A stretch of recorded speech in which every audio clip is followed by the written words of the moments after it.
Quick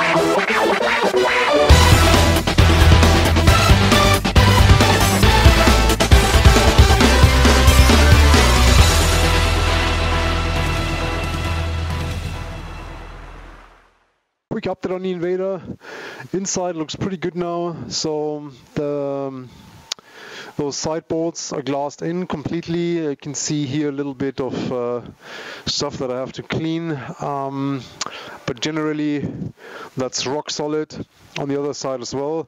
Those reinforcements, the transom knees are in there as well. I'm not sure how good you can see that, but yeah, the light that you can see coming through there is the where the steering goes through later on. But otherwise, it's done. The bottom got a second layer of 450 gram.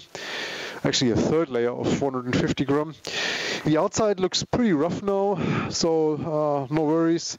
So these additional screws that I put in to stabilize it are gone meanwhile.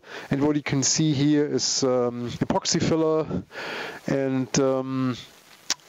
so that seam's completely filled with epoxy putty and then glassed over, and there's some additional putty over this rebuilt transom to get a smoother surface. So it's not sanded yet. I did this like 6 hours ago. Epoxy takes a long time to cure, so it's still a bit sticky. So I'll take care of this tomorrow.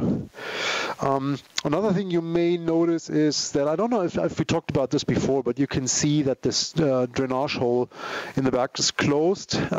This will go. I don't like holes in my boat. Generally, there's no chance that there's water going underneath the floor. The floor is completely enclosed space, so basically also provides lift. So the only thing that could happen with this hole is that there's water coming in, which we obviously don't want. So that's gone.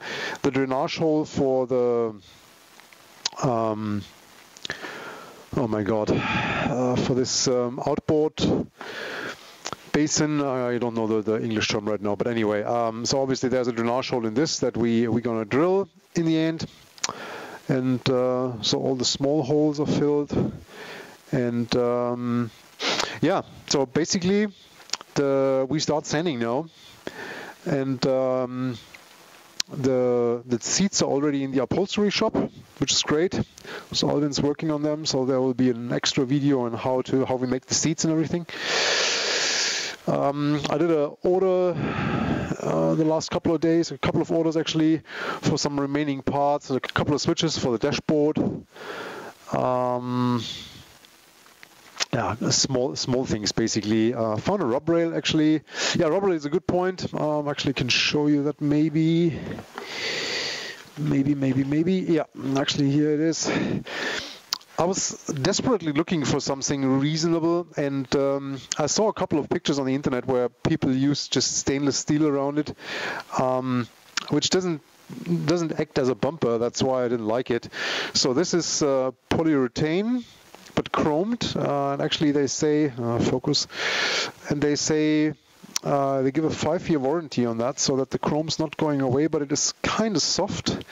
So at least if you bump into something, it's not like the stainless steel gets bent and the hit goes through to the boat immediately. So we'll see. That's 20 millimeters wide. Actually, you can see pretty shiny, and that will use as a rub rail. We'll see how that works. Yeah. Otherwise, yeah, we get the next update when we start painting.